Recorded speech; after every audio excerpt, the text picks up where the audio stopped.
ክርስቶስ ግን ብትሆን ልቡና ከእግዚአብሔር ከተለየ ቅድስት ቤተ ክርስቲያን ደጆቿን ትዘጋባለች። መስቀል መታመኛችን ነው። መስቀል መከበሪያችን ነው። በዚያ ውስጥ እጅግ ልዩ የክርስቶስ ደስታ አለ። ቤት መጥላት፣ ይህን የርኩሰት መጥላት፣ ይህን ያለመግደል፣ ይህን አለመስረቅ፣ ይህን ከኃጢአት መጠበቅ ለእግዚአብሔር ምን ይረባዋል? እንኳን የኛ የመላእክትም አይረባው። የእግዚአብሔር ቅድስና ለመላእክት ምግብ ይሆናቸዋል እንጂ ጸጋ ይሆናቸዋል እንጂ ክብር ይሆናቸዋል እንጂ የመላእክት ምስጋና እንኳን ለእግዚአብሔር ምን ነው? ምንም በባህሪው ምስጉን፣ በባህሪው ቅዱስ፣ በባህሪው ንጹሕ፣ በባህሪው ክቡር፣ በባህሪው ልዩ ማንም ከማንም ምንም አይፈልግም። የሚፈልገው ግን የእኛን መክበር፣ የእኛን መንጻት፣ የእኛን መቀደስ፣ የእኛን ምስጢር መጥገብ። ክርስቲያኖች መድኃኔዓለም ትእዛዙን የሰጠን ወንጌሉን ያጻፈልን በዚህ ምድር መላእክቱ ያስተማረው ብዙ ብሎ አይደለም። ክርስቲያኖች አለ ልዩ ደስታ ለእውነተኛ አማኞች የሚሰጥ በምድር ላይ ልዩ ደስታ አለ። ያ ደስታ የማን ደስታ ይባላል? የጌታ ደስታ። ተመልከት፣ ጌታ ያለው ወደ ደስታ አስገባሃለሁ አይደለም ያለው፣ ወደ ጌታ ደስታ ለይቶ። ወደ ማን ደስታ? ያ የጌታ ደስታ ምንድን ነው? ክርስቲያን ከዚያ በፊት እስኪ ሌሎቹን ደስታዎች በመጽሐፍ እናያቸው። አንዳንድ ጊዜ በምድር ላይ ያለነው ሰዎች በእውነቱ በብዙ ምክንያቶች ልንደሰት ይችላል። እንደው መልካም በሚመስል ነገር ሁሉ ማለት ነው። ለምሳሌ እዚህ የማርቆስ ወንጌል ምዕራፍ 4 ቁጥር 16 ላይ ታስታውሳላችሁ። ማቴዎስ 13 ላይ አለ፣ ሉቃስም ላይ አለ። የዘሪው ምሳሌ ዘሪው ሊዘራ ወጣ። ሲዘራም አንዳንዱ በመንገድ ዳር ወደቀ፣ አንዳንዱ በጭንጫ ላይ ወደቀ፣ አንዳንዱ በእሾህ ላይ ወደቀ፣ አንዳንዱ በለም መሬት ላይ አፈራ። ያም 30 60 መቶ አፈራ ይላል። በመንገድ ላይ ወደቀው ወፎች መጥተው ለቀሙት። በጭንጫ ላይ የወደቀው ምን ሆነ ይላል? ለጊዜው ምን ሆነ? በቀለ ይላል አይደል እንዴ? በቀለ።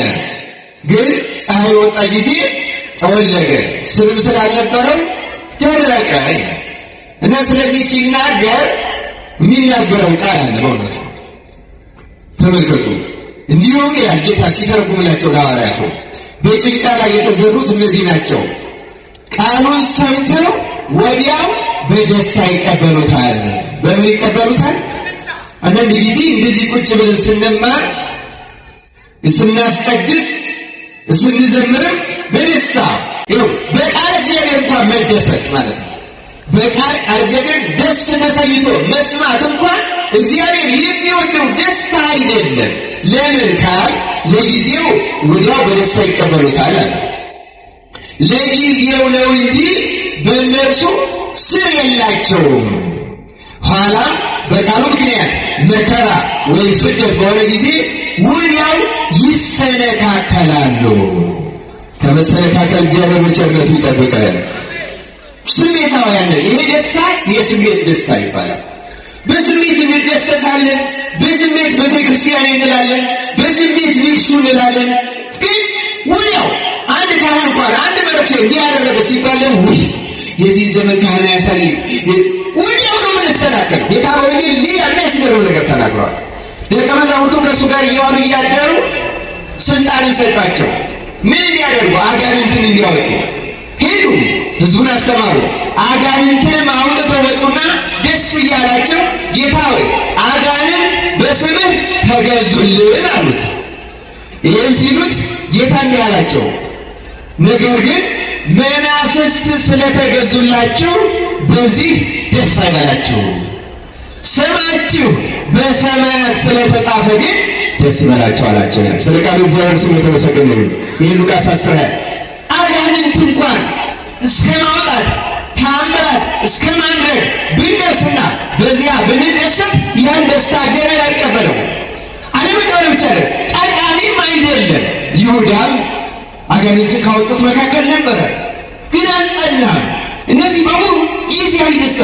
አጋንንትን ማውጣት የሚሰጠው ደስታ እንኳን በእግዚአብሔር ፊት ድንቅ ነገር አይደለም። ታውቃላችሁ፣ ወደፊት ሐሳዊ መሲህ እኮ ራሱ ሲመጣ እጅግ ድንቅ ነገር ያደርጋል። አንድ ክርስቲያን እውነተኛ አማኝ በተአምራት አይደሰትም። ተአምራትን የማየት አይን ካለው በራሱ ሰውነት በየዕለቱ እግዚአብሔር ታምራት ያደርጋል።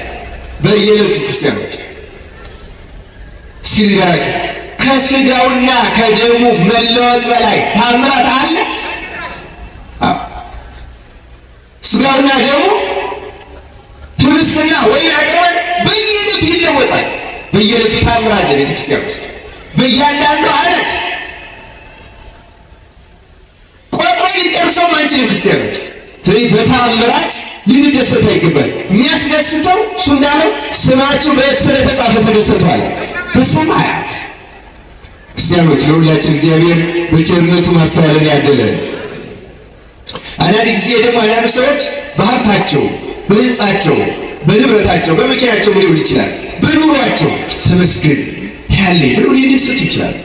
አንዳንድ ጊዜ እንዲያው ሰፋ ያለ ሀሳቡን እንዲህ አሁን ሀብቴ በዝቷል ይላል። እዚህ ሉቃስ ወንጌል ምዕራፍ 12 ላይ አንድ ባለጸጋ እንዲህ አለ ይላል፣ እንዲህ አደርጋለሁ ጎተራዬን አፍርሼ ሌላ የሚበልጥ እሰራለሁ፣ በዚያም ፍሬንና በረከቴን ሁሉ አከማቻለሁ። ነፍሴንም አንቺ ነፍሴ ለብዙ ዘመን የሚቀር ብዙ በረከት አለሽ፣ እረፊ፣ ብይ፣ ጠጭ፣ ደስ ይበልሽ እላታለሁ አለ ይላል። አንዳንድ ሰው በመብል ደስ መሰኘት ይፈልጋል።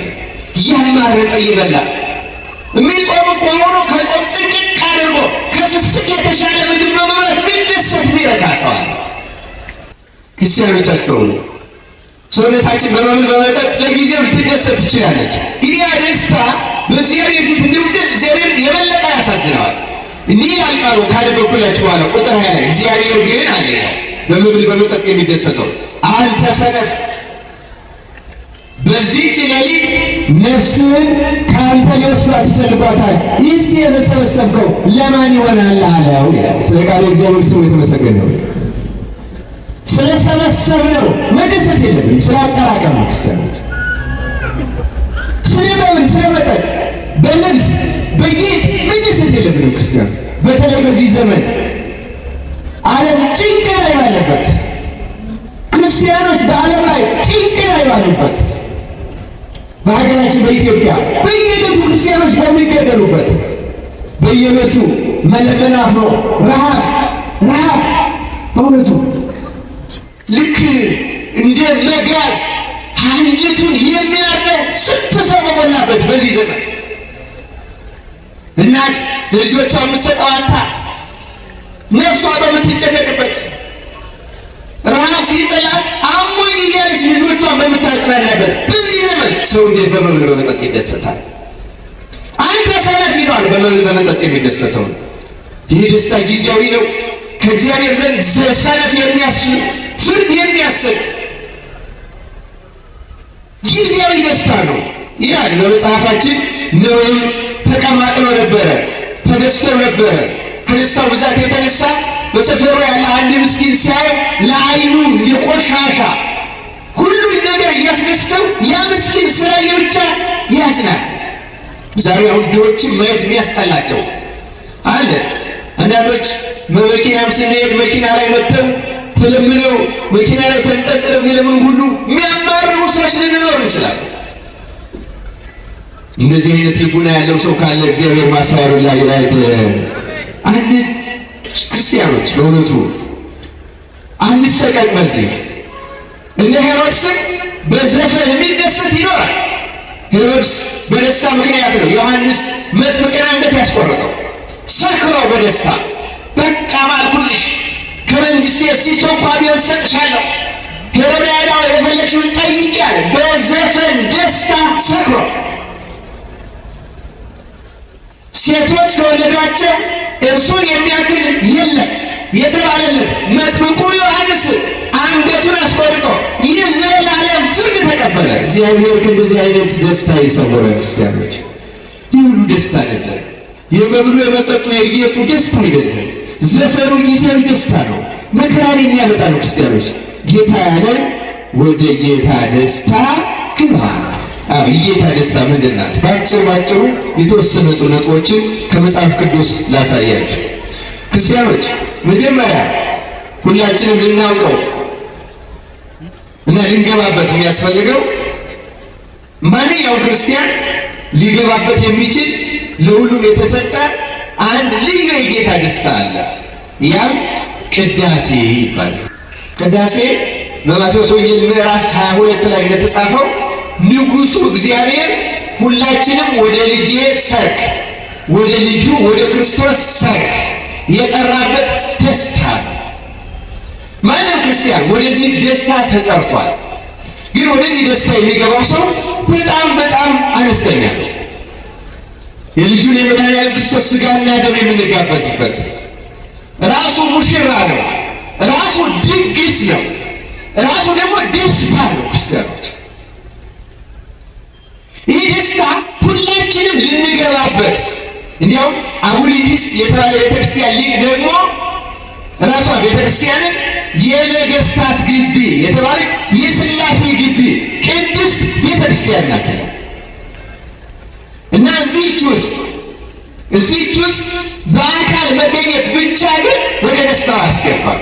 ክርስቲያኖች ሌላ ተጨማሪ ነገር አለ። አሁንም ባለፈው እሁድ እዚህ ቤተክርስቲያን መጥቼ አስቀድሻለሁ። በዚያ ለነበሩትም አሰምቻቸው ነበረ።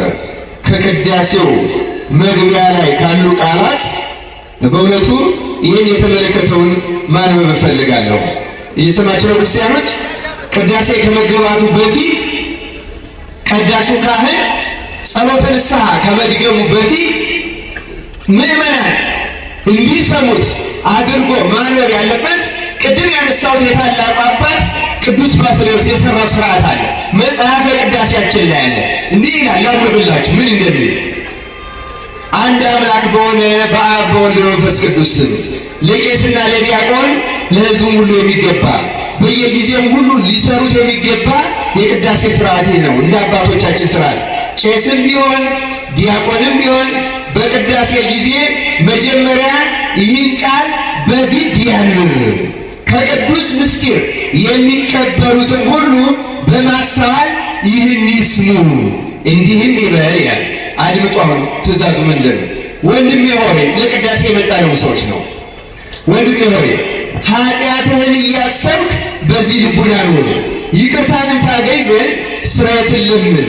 ስለ አንተም ስለ እነሱም ንጹሕ የሚሆን መስዋዕቱን በሚያቀርቡበትና በሚያሳርጉበት ጊዜ ከቤተ ክርስቲያን ሳትወጣ ስለ አንተ የሚያቀርብና የሚያጸልይ ካህኑን አትተወው፣ ከሚያስወጡት ካልተጠመቀው ጋር አብረህ እንዳትሄድ በቤተ ክርስቲያን ኑር እንጂ። እንዲህ የተባለው ስርዓቱ የተሰራው ድሮ ንዑሰ ክርስቲያን የሚባሉ ትልልቅ ሰዎች ይማሩና 3 ዓመት ሲሞላቸው ይጠመቃሉ። እስኪጠመቁ ድረስ ግን ጻኡ ንዑሰ ክርስቲያን እስከሚባል ቅዳሴውን ይሳተፋሉ። እስከዚያ ያለው አስተምሮ ስለሆነ በዚያም እስከዚያ ባለው በቃሉ ይቀደሳሉ፣ ይነጻሉ። ከዚያ በኋላ ግን ወደ ፍሬ ቅዳሴ ሊገባ ሲል ይወጣሉ። ክርስቲያኑ ግን እነዚያ በሚወጡበት ጊዜ እንዳትወጣ ነው የሚለው። ተመልከቱ። እና በዚህ ኑር፣ ይቅርታን ታገኝ ዘንድ ስርየትን ለምን። ወንድሜ ሆይ ኃጢአትን እያሰብክ በዚህ ልቡና ኑር፣ ስለ አንተም ስለ እነሱም ንጹሕ የሚሆን መስዋዕቱን በሚያቀርቡበትና በሚያሳርጉበት ጊዜ ከቤተ ክርስቲያን ሳትወጣ ከሚያስወጡት ካልተጠመቁ ጋር አብረህ እንዳትሄድ በቤተ ክርስቲያን ኑር እንጂ። የካህኑንም ቃሉን አድምጥ ይላል። የካህኑን ምኑን አድምጥ?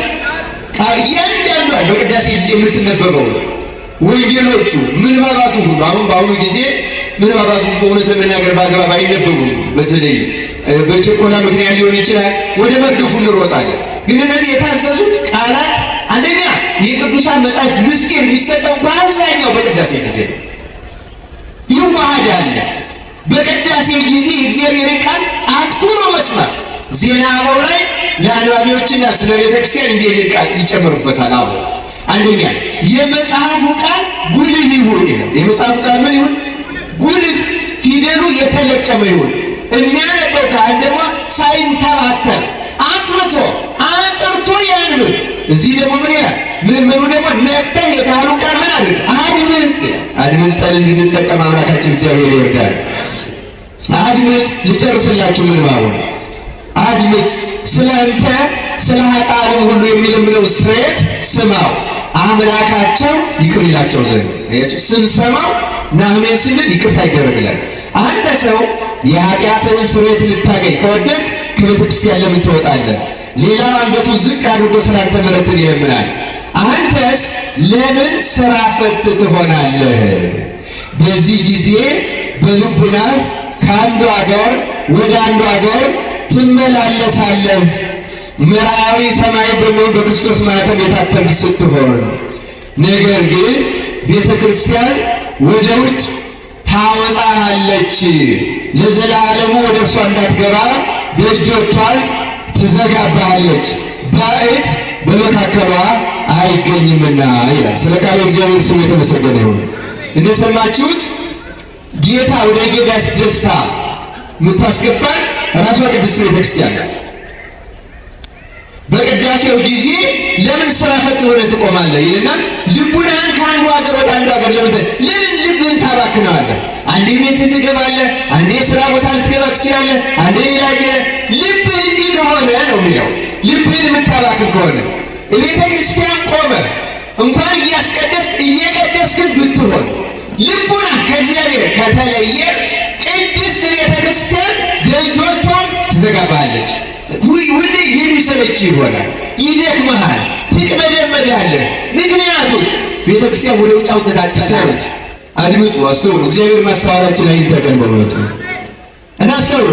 ቤተ ክርስቲያን ደጇን ትዘጋለች እና ከጌታ ደስታ ውጭ እንቀራለን። አስተውሎ የሚቀድሰው ግን መንፈስ ቅዱስ ያስገባዋል። ወደ ጌታ ደስታ ያስገባዋል። ምስጢሩን ይሰማል፣ ስርየትን ይለምናል፣ ያገኛል። እግዚአብሔር መንፈስ ቅዱስ ወደማይነገር የልብ ደስታ ውስጥ ያስገባዋል። ስጋውን ደግሞ የሚቀበል ይዋሃደዋል፣ ይለውጠዋል፣ ያከብረዋል፣ ያነጻዋል። እንዲሁ በልማድ አይደለም መቀበል ያለ ክርስቲያኖች። መጀመሪያ ህሊና ልቡናን ማስተካከል መግራት አስፈላጊ ክርስቲያኖች። እግዚአብሔር አምላክ ለሁላችን ማስተዋሉን ያደለን። ክርስቲያኖች እውነተኛ ደስታ ያለው ቅዳሴ ውስጥ ነው። ክርስቲያኖች የቅዳሴን ጣዕሙን የለመዱት ገስግሰው ሲሆን ኪዳን ሳይደረስ ካልሆነ ደግሞ ቅዳሴ ከመገባቱ በፊት በተመስጦ ሆኖ ንቅቶ ተግቶ እያንዳንዷ ቃል የምታነጻ ናት። ከዚያ ነፍሳችን እያነጻ ይሄ በለመደብንና አልሸነፍልን ያለው መንፈስ ሁሉ በራሱ በክርስቶስ ኃይል እንዲህ አይነት ምክንያቱም ከግል ጸሎት ከማንኛውም ሰው ጸሎት በላይ ቅዳሴ የመጨረሻው ክርስቲያኖች። ለምሳሌ ቅዳሴ ከተቀደሰ በኋላ በተቀደሰበት ቤተ መቅደስ ላይ አንድ ካህን ወዲያው ልጆቹ ሰብስቦ አንድ አቡነ ዘበሰማያት እንኳን ቢሰጥ ከስልጣኑ ይሻር። ምክንያቱም ቅዳሴ ክርስቶስ የተሰየመበት ነው። ከቅዳሴ በኋላ ሌላ ቦታ ይችላል፣ ራቅ አድርጎ ይችላል፣ እዚህ ጋር ይችላል። ምክንያቱም ሊቀ ካህናት ኢየሱስ ክርስቶስ የተሰየመበት ራሱ ሙሽራ የሆነበት ራሱ መብል መጠጥ ድግስ የሆነበት መላእክት ተገኝተው ሰራዊተ መላእክት ወደ መድኃኒዓለም የሚቀውሙ ወደ መድኃኒዓለም የምናመሰግንበት ሰላም ለኪ እመቤታችን ሙሉ ቅዱሳን የሚገኝበት አማናዊቷ ቤተክርስቲያን ሙሉ ሆና የምትገኝበት እጅግ ልዩ የደስታ ቅጽበት ማለት ቅዳሴ ነው። ክርስቲያኖች እውነተኛው ለዚያ ነው ሰዓታት ማህሌት ማንኛውም ጸሎት ከቅዳሴ በፊት ነው እንጂ በኋላ የለም ኖሮ ማያውቅ። ምክንያቱም ቅዳሴ ማህተም ነው የመጨረሻው እና ለሚያውቁ ደግሞ እዚህ ፍጹም ደስታ ውስጥ ይገባል። ባለፈው ላስቀደሱት ነግሬያቸዋለሁ። ግብጾች ምን ያደርጋሉ? የድሮ ቅዱሳንን ተአምር ብቻ ሳይሆን አሁን የሚደረግላቸውን ተአምራትም ይመዘግባሉ። አሜሪካ ውስጥ አንዲት በጣም ቅዳሴ የምትወድ የሁለት ሰዎች ነው በእርግጥ ያነበቡት ቅዳሴ የጌታ ደስታ መሆኑን አምነው የሚያስቀድሱ የሁለት ግብፃዊ ክርስቲያኖች የምዕመናን ገድል ጽፈውታል። የሴቲቱ ምንድነው? ትልቅ እናት ናቸው። ቤተ ክርስቲያን ከተከፈተ እኔ ቀድሜ መግባት አለብኝ የሚሉ ጉጉት ያላቸው ክርስቶስን አጥብቀው የሚወዱ የጌታን ደስታ የሚሹ ናቸው እና ሰዓት ሳያዩ ነግቷል ወይም ሰዓቱ ደርሷል ብለው ካህናት ቤተ ክርስቲያኑን በማይከፍቱበት ሰዓት ቀድመው ይገኛሉ። እግዚአብሔር ልቦናቸው ስለሚያውቅ ቤተ መቅደሱ መላእክት ይከፍቱላቸው ነው ይገባሉ። እሳቸው ግን መላእክት መሆናቸውን አያውቁም። ከቄሶቹ አንዱ የከፈቱላቸው ነው የሚመስላቸው። ይገባሉ። ካህናቱ ጸሎት የያዙ ይመስላቸዋል። የመላእክት ምስጋና ውስጥ ተሳታፊ ያደርጋያቸዋቸው የጌታ ደስታ ማለት። በኋላ ቄሶቹ ሲመጡ ገብተው ያገኟቸዋል። ቄሶቹ በቁልፉ ከፍተው ነው የሚገቡ። እንዴት ገባሽ ናቸው? ይሄ እናንተ አይደላችሁ እኔ ከፍታችሁ አስገባችሁ ይላሉ። መላእክት መሆናቸውን አያውቁም እሳቸው። በኋላ ነው ብቃታቸውን አውቀው ሁልጊዜ ቀድማ ያገኟቸዋል ክርስቲያኖች። እንደዚህች አይነቷ ምስጋና ለመግባት ያብቃል። ቅዳሴው ሲቀደስ ትሰሙ እንደሆነ የጳውሎስ መልእክት ከተነበበ በኋላ ደግሞ ንፍቅ ዲያቆን የሚያነባቸው መልእክቶች አሉ አይደለም? ንፍቅ ዲያቆን ከማንበቡ በፊት ካህኑ ስለ ሁላችን የሚመልደው የምልጃ ጸሎት አለ። እና እዚያ ጸሎት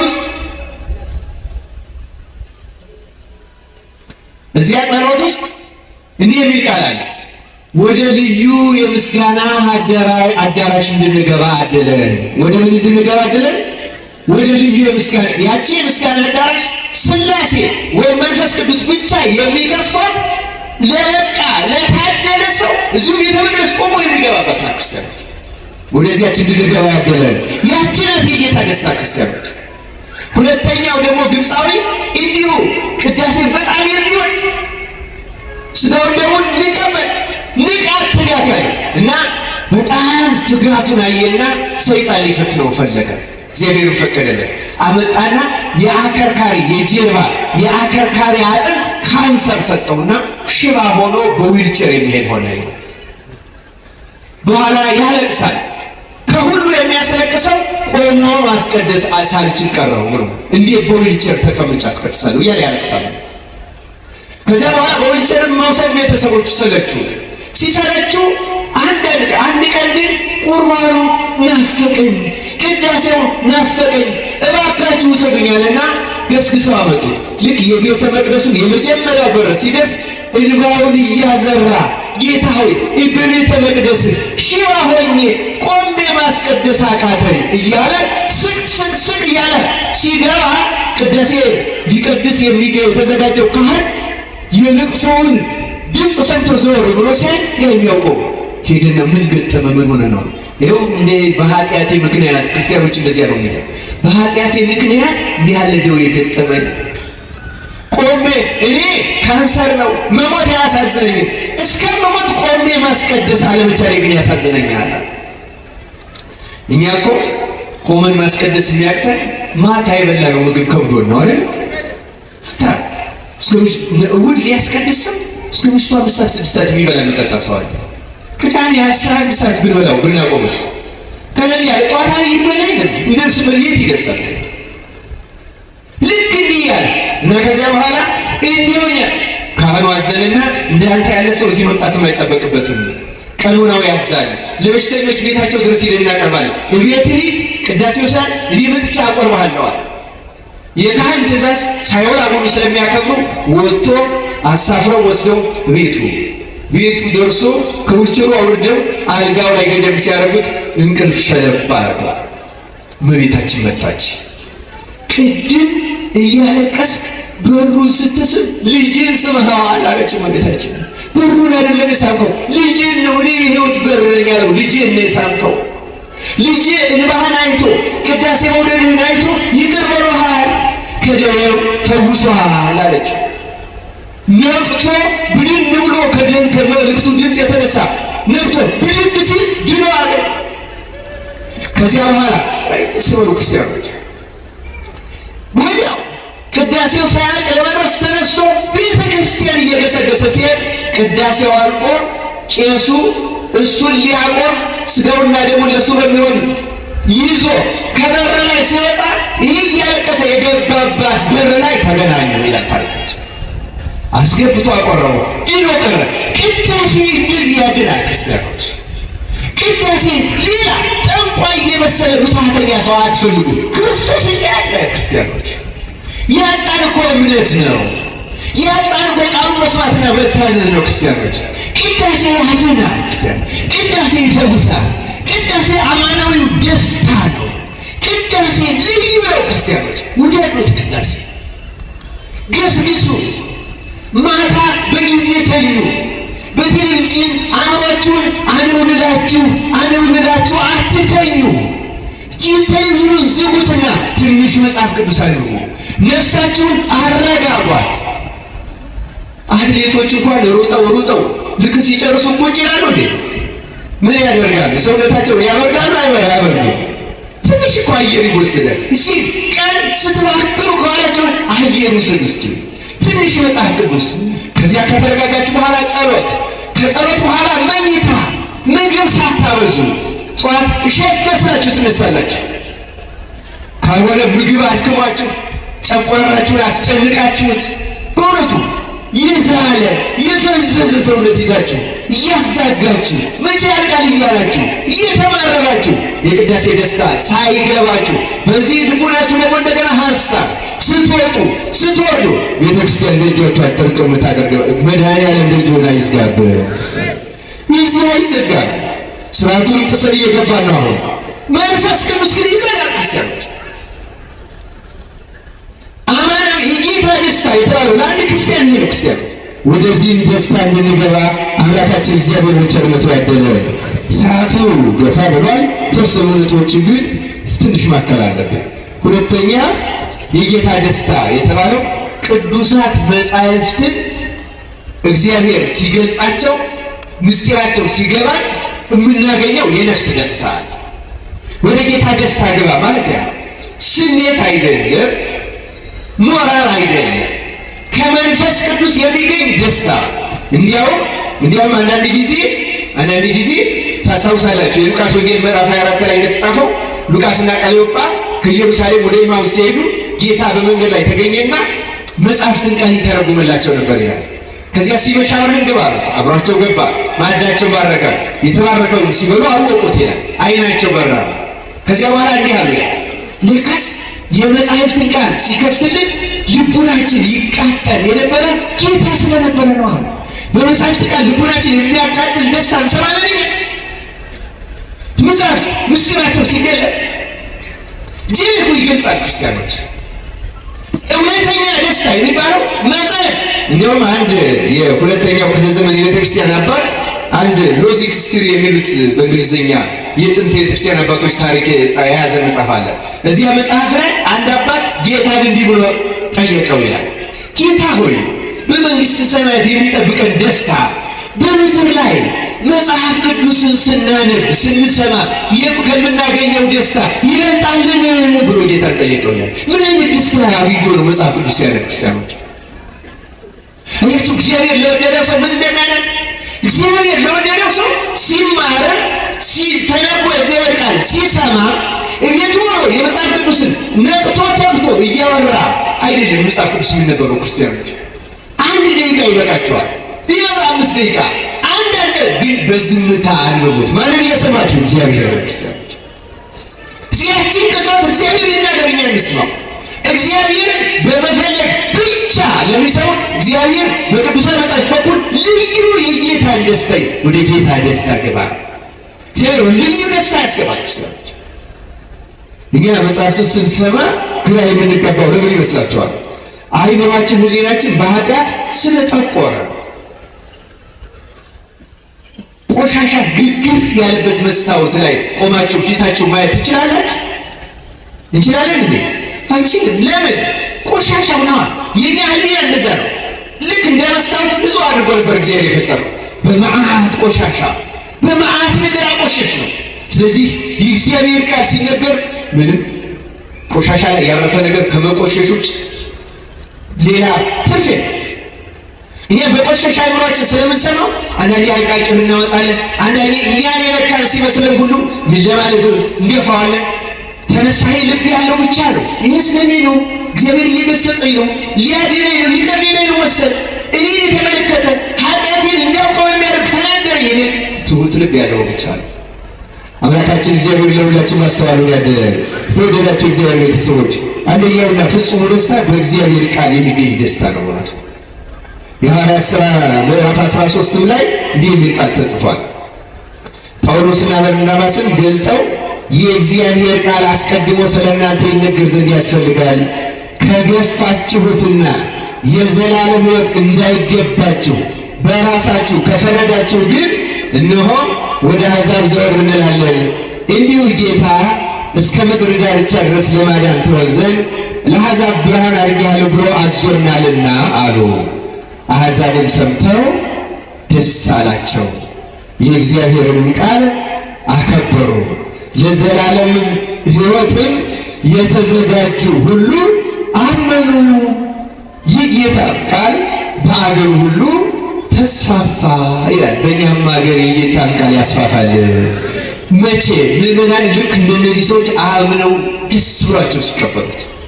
እግዚአብሔር በመጻሕፍት የሚገኘውን ደስታ አምላካችን በቸርነቱ ለሁላችን ያደለ። ክርስቲያኖች በእውነቱ ማርያም መልካሙን ዕድል መረጠች የተባለችው እህት አልዓዛር እኮ በእግዚአብሔር ቃል ስለምትደሰት ነው። የተዘጋጁና ልቡናቸው የከፈቱ ሁሉ በዚያ ደስ እንዲላቸው እግዚአብሔር ያደርጋል። እኛንም እግዚአብሔር በቸርነቱ ለዚያ ደስታ ያስገባል። አንድ ነገር ጨምሬ ትምህርቴን አጠቃልላለሁ። ክርስቲያኖች እውነተኛ የእግዚአብሔር ደስታ ብዙ ነጥቦች አሉኝ፣ ሰዓቱ ስለሄደ ብቻ ነው። በእውነቱ አንደኛውና ዋናው የክርስቲያኖች ደስታ በመከራ ውስጥ የሚገኝ ደስታ። በምን ውስጥ የሚገኝ ደስታ አልኳቸው? ሰው ከእግዚአብሔር ጋር ከሆነ እግዚአብሔር በመከራ ያለ ያጽናናዋል። በልብ ውስጥ ልክ እንደተሸለመ እንደከበረ ሰው ወይም ከዚያ በላይ እንዲሰማው አድርጎ ልዩ ደስታ ይሰጠዋል። ራሱ ጌታ ሲያዘን ሰዎች ሲነቅፏችሁና ስለ እናንተ ክፉን ሁሉ ሲናገሩባችሁ ደስ ይበላችሁ ብሏል አላለም? ለምንድን ነው ደስ ይበላችኋል? እወቁት፣ በዚያ ውስጥ አንደኛ የምታገኙት የኃጢአት ስርየት አለ። ምን አለ? የኃጢአት ስርየት። በደስታ የምትቀበሉት ከሆነ ደግሞ በመከራ ውስጥ ወደሚገኝ ደስታ ራሱ ክርስቶስ ያስገባቸዋል። ያለንበት ቤተክርስቲያን የቅዱስ እስጢፋኖስ ቤተክርስቲያን ነው። ቅዱስ እስጢፋኖስ በተወገረ ጊዜ ጌታ ሆይ ምን አለ? ምን አለ ቅዱስ እስጢፋኖስ? ተመከሩ። ክርስቶስ በሱ ውስጥ ባይሆን ቅዱስ እስጢፋኖስ እንደዚህ ማለት ይችላል? የማንም ሰው ሰውነት እኮ በማም ይሰማል አይደለም? ግን ተመልከቱ፣ ሰዎች ከጌታ ጋር ሲሆኑ ልክ በቤተ መቅደስ ውስጥ እኮ በሥነ ሥርዓት ልብስ ተክኖ ለብሶ የሚጸለይ ነበር የሚመስለው ቅዱስ እስጢፋኖስ። በረከቱ ይደርብልን። ጌታ ይህ የሚያደርጉትን አያውቁምና ይቅር በላቸው። በእርግጥም አያውቁም፣ ስለማያውቁም ነው። በዚያች ቅጽበት ቀና ሲል ቅዱስ እስጢፋኖስ ማንን ነው ያየው? ማንን ነው ያየው? በማን ደስታ ውስጥ ነው? በእግዚአብሔር ደስታ ውስጥ ነው። ክርስቲያኖች ለእሱ እኮ ቅዳሴ ነው፣ ለነሱ እየገደሉ ነው። ለቅዱስ እስጢፋኖስ ግን የደስታ ሰዓት፣ ሥላሴን ያየባት ሰዓት። ሌላ ጊዜ እኮ ሥላሴን አላየም። በተወገረባት ጊዜ ግን ሥላሴን አየ። ክርስቲያኖች ጻድቃን ሰማዕታት ሰዎች ስላልሆኑ እኮ አይደለም 7 ዓመት ጊዮርጊስ የተሰቃየው የተፈጨው የተደቆሰው። ክርስቲያኖች ለዛ እኮ አይደለም፣ ግን በመከራቸው ቅጽበት ልዩ የመንፈስ ቅዱስ ጸጋ ይሰጣቸዋል። ሕማማቸው እንዳይሰማው ታስታውሳላችሁ። ሰለስቱ ደቂቅ እሳቱ ውስጥ ሆነው እሳቱ ተሰምቷቸዋል። ማን ያን ያደረገው? እግዚአብሔር ልዩ ደስታ ውስጥ ያስገባቸዋል። ሰለስቱ ደቂቅ የዘመሯቸው 2 መዝሙሮች ዛሬ በሰንበት እንጸልያቸዋለን።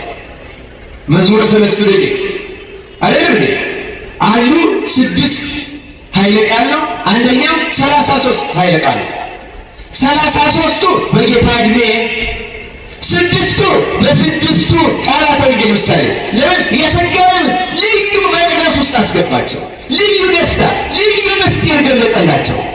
የጨርቃቸው ሰናፊል እንኳን ሳይሆን መከራ ውስጥ ልዩ ደስታ አለ። ክርስቲያኖች ያሁን የእኛ ዘመን ክርስቲያኖች ግን የዚህ ተቃራኒ ሆነናል።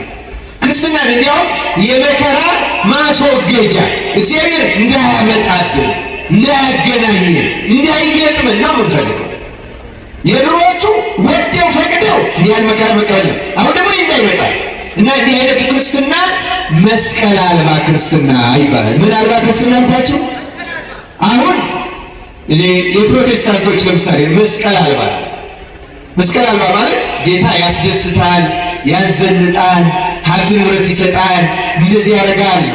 እንዲህ አይነት ክርስትና በታሪክም በመጽሐፍ ቅዱስም መቼም ኖሯል። ያ መስቀል አልባ። አሁን እኛ ኦርቶዶክሱ ራሱ እንደዛ መስቀል አልባ ክርስትና የለም ኖሮ ማቅ።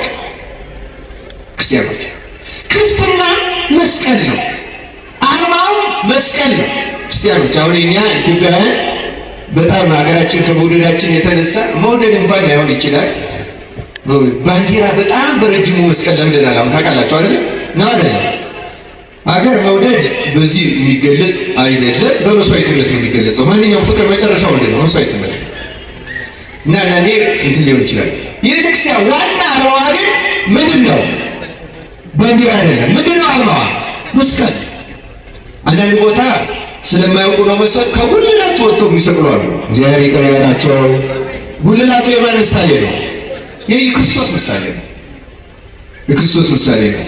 ባንዲራ በክብር አንድ ቦታ መሰቀል አለበት። አንድ ቦታ ላይ ይሄ ትክክለኛ ነገር መከበርም አለበት።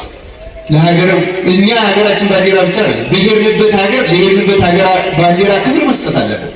ይሄ የጤናማ ሰው ስለሚባል ግን በክርስቶስ ቤተክርስቲያን ላይ ከመስቀል በላይ አንድ ነገር የለም። አሁን ንግስም ስናደርግ አበላሽተነዋል እንጂ መጀመሪያ መጾር ማለት የሚሸከሙት ማለት ነው። አሁን መጾር መስቀል የምንደገፈው ነው። ጾረ ተሸከመን መጾር የሚሸከሙት ነው። ከፍ አድርጎ ነው መስቀል ይዞ የሚገኝ። መጀመሪያ መስቀል፣ ከዚያ ስዕል፣ ከዚያ ታቦት፣ ከዚያ ካህናት፣ ከዚያ ምዕመናን። አሁን ሰንበት ተማሪ ነው የሚመራው፣ መስቀል አይመራም። በእውነቱ በስርዓት ነው የምናደርገው። መስቀል መጀመሪያ ክርስቲያኖች ለሁላችን እግዚአብሔር ማስተዋሉን ያደለ ስርዓት አለው። በዚያ መንገድ መጓዝ አባቶችም ሲሆኑ ሊቃነ ጳጳሳት ይቀድማሉ።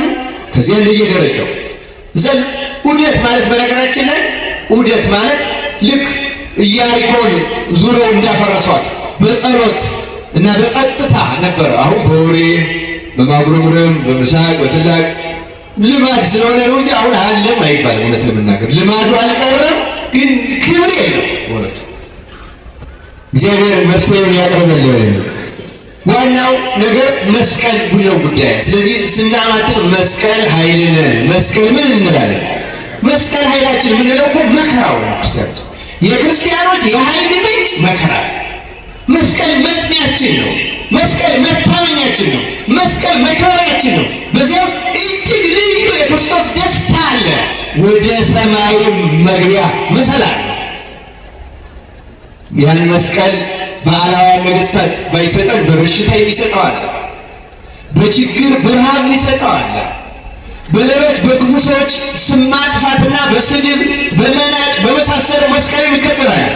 ጌታ ሆይ በስምህ ለመሰደብ ስላበቃኝ ክብር ምስጋና ይግባህ፣ እኔ ከሰው ሁሉ ያነስኩ ታናሽ ነኝ ቢለው ታላቁን ደስታ ከክርስቶስ ያገኘዋል። በመከራ ውስጥ ደስታ ይገኛል። ክርስቲያኖች ወደዚያ እንድንገባ አምላካችን እግዚአብሔር ይርዳል።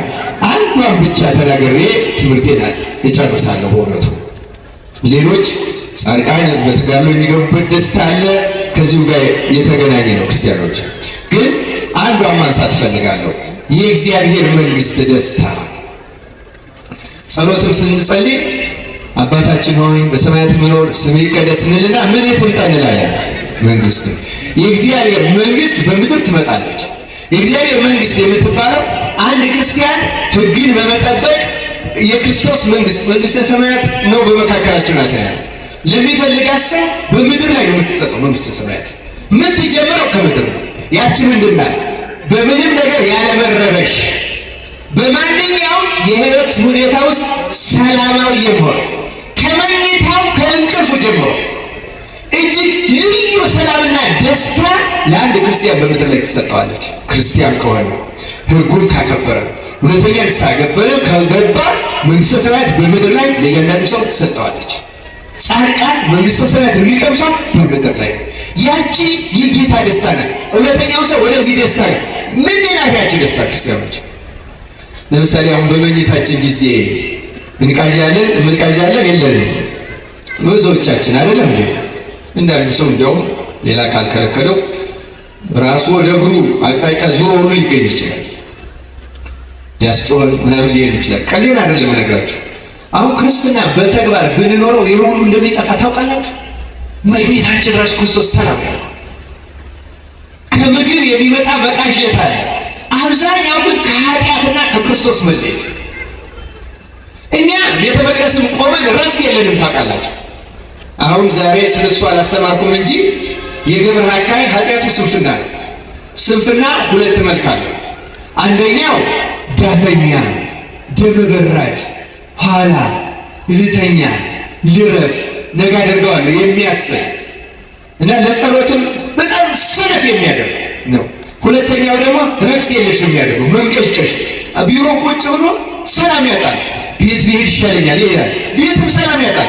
ይወጣል፣ ጓደኛ ያለብኝ ይላል፣ ያወራል፣ ይለፈልፋል። ይሄ ስንፍና ይባላል። መንፈሱ የቀትር ጋኔን ነው። ምን ይባላል አልኳችሁ? የቀትር ጋኔን። በእግዚአብሔር መታመኛ ያደረገን መዝሙር 91 ላይ እንደተጻፈው ከቀትር ጋኔን አትፈራም ይላል። የስንፍና መንፈሱ የቀትር ጋኔን እና የቀትር ጋኔን እረፍት ነው የሚነሳ፣ ቅዥቅዥ ነው የሚያደርገው። ማውራት ነው፣ መለፍለፍ ነው፣ መሳቅ ነው።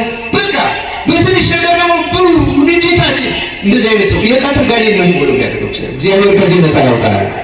ታዲያ ወደ ጌታ ደስታ ገባ ማለት ከዚህ ሁሉ ነፃ ይወጣና በምድር ላይ የተረጋጋ ሰላማዊ እጅግ አስደናቂ ይሆን።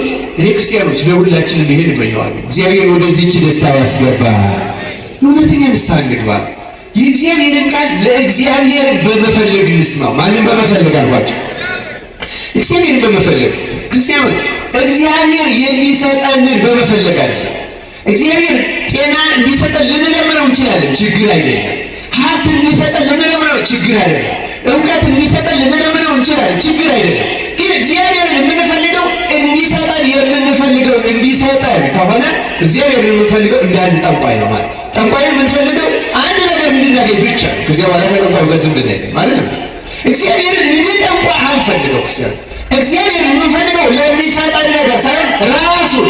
ምክንያቱም ራሱ እግዚአብሔር ምግብ፣ ራሱ እግዚአብሔር ሕይወት፣ ራሱ እግዚአብሔር ልብስ፣ ራሱ እግዚአብሔር ደስታ፣ እግዚአብሔር ራሱ የሕይወት ምንጭ፣ የሚጠብቀን፣ የፈጠረን፣ የሚመግበን፣ የሚያለው ሁሉም ተናችን ራሱን እግዚአብሔርን እንፈልገው ክርስቲያኖች። እግዚአብሔርን ከያዘን እኮ የእግዚአብሔር ሁሉ የማን ይሆናል? ይሄ ይሆናል። ቢሰጠን ትንሽ ነገር እሱም ያለን አስቀድማችሁ ጽድቁንና መንግሥቱን ሹ፣ ሌላ ሁሉ ምን ይሆናል? አይሰጥም አላለም እኮ ጌታ፣ ይጨመራል። ያለው አታ እንዴት ያን ታስባላችሁ?